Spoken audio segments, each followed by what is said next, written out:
Assalamualaikum Ustaz. Saya seorang penanggung jawab di toko dan dari manajemen menyuruh wajib memasang aksesoris pernak-pernik Natal di toko yang saya pimpin. Apa sikap yang harus saya lakukan? Jazakallahu khairan. Ahibati fillah. Kita ini hidup di negeri yang beragam agamanya. Dan alhamdulillah keberagaman itu bukan hal yang baru di dalam Islam. Di kota Madinah pun, Masya Allah, Rasulullah SAW bertetanggaan bukan dengan orang Nasrani, tapi dengan orang Yahudi yang terkenal permusuhannya dan kedengkiannya kepada umat Islam. Tapi saling menghargai. Namun kalau urusannya ibadah, ini urusannya dengan ibadah mereka, maka kita hendaklah tidak ikut-ikutan dalam peribadatan mereka. Karena ini urusan dengan akidah, keyakinan. Natal itu merayakan hari kelahiran anak Tuhan. Sedangkan kita mengatakan Qul huwallahu ahad, Allahu samad, lam yalid wa lam yulad wa lam yakul lahu kufuwan ahad. Maka para ulama berbincang tentang hal bolehkah kita ikut serta merayakan. Merayakan itu macam-macam.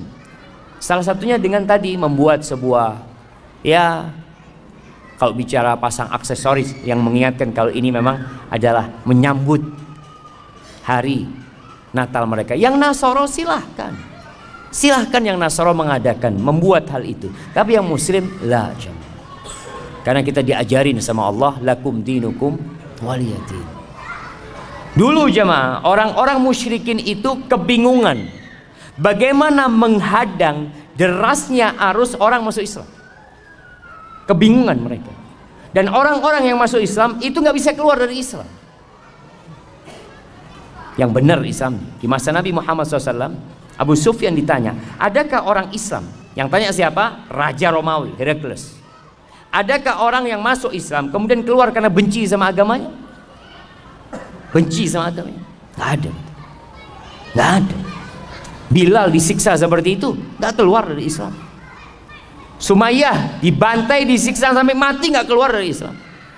Khabbab bin Ard dibakar jemaah, dibakar di atas api sampai kering punggungnya itu, mati itu arangnya, dan dia nggak keluar dari Islam. Bingung orang-orang musyrikin. Kata Herakles mengatakan, kadzalikal iman idza khalatat basyashatuhul qulub. Iman tuh kalau sudah bercampur dengan relung-relungnya hati nggak bakal keluar. Kalau yang murtad itu memang belum masuk ke dalam iman. Orang-orang musyrikin kebingungan menghadapi kaum muslimin. Akhirnya dia datang kepada Nabi Muhammad SAW menawarkan, gimana kita daripada ribut-ribut, sudahlah kami sembah Tuhanmu setahun, tahun depan kamu sembah Tuhan kami.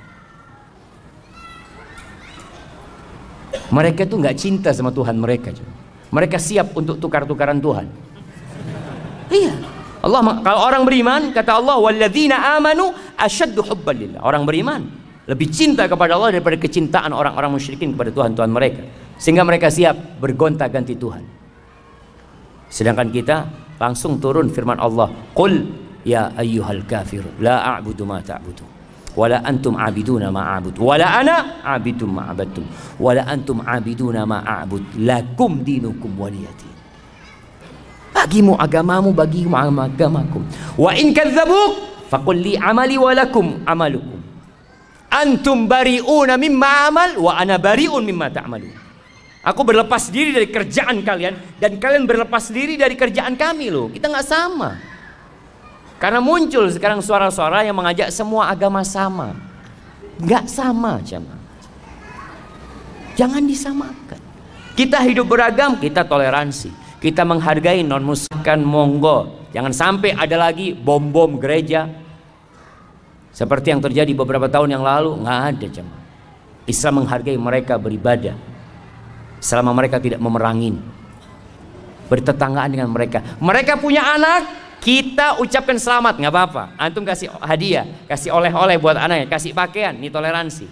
Tapi kalau anaknya Tuhan yang lahir, nggak. Iya jemaah, kita katakan enggak. Afwan, akidah ana mengatakan Allah itu ahad, lam yalid walam yulad, jelas.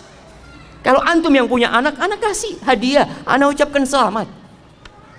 Itu Islam seperti itu. Kemudian ada orang, oh nggak toleransi. Anda ingatkan, baca sejarah sampai hari ini, siapa sebenarnya yang mengajarkan toleransi kepada dunia? Siapa sebenarnya? Dan siapa yang sebenarnya intoleransi? Andalusia, bukti toleransi dan intoleransi. Spanyol itu bukti toleransi dan intoleransi. 800 tahun umat Islam ada di sana, orang-orang Nasara hidup damai, aman, dan tidak dipaksa masuk Islam. Tidak dipaksa masuk Islam. Dan orang-orang Nasara di dalam negeri Islam tidak dipaksa pakai bajunya umat Islam. Nggak. Bahkan mereka harus pakai baju khusus. Engkau pakai bajumu, pakai atributmu, tunjukkan atributmu yang memang diperbolehkan. Jadi nampak ada perbedaan jemaah. Ada muslim, ada non muslim. Nggak dipaksa, oh kamu non muslim harus pakai bajunya umat Islam, harus pakai peci apa? Enggak. 800 tahun umat Islam di sana, orang-orang Nasrani hidup damai. Hanya dalam hitungan beberapa tahun, nggak sampai 10 tahun mungkin jemaah, Ratu Isabella dan Raja God menguasai Andalusian. Tidak ada satupun muslim di Spanyol. Imam mereka dibunuh dan dibanteng, tidak mau masuk Nasara, atau mereka diusir, atau mereka masuk ke dalam agama mereka. Itu gambaran toleransi dan intoleransi. Berangkatlah antum ke Palestina, lihat bagaimana toleransi umat Islam sejak Umar bin Khattab menerima kunci Masjidil Aqsa. Umar terima tuh kunci Masjidil Aqsa. Orang-orang Nasara hidup damai. Selesai mereka hidup damai di sana. Orang-orang Yahudi hidup damai. Mereka berhak ibadah sesuai dengan agama mereka. Tapi ketika kaum salibis masuk ke Palestina, itu ceritanya orang Nasara sendiri yang melihat peperangan itu. Itu darah sampai ke tengah betis. Anak-anak disembelih, dilemparkan dari menara-menara Masjidil Aqsa. Tahun 400-an Hijriah kejadian itu. Kenapa sih kok hilang toleransi itu?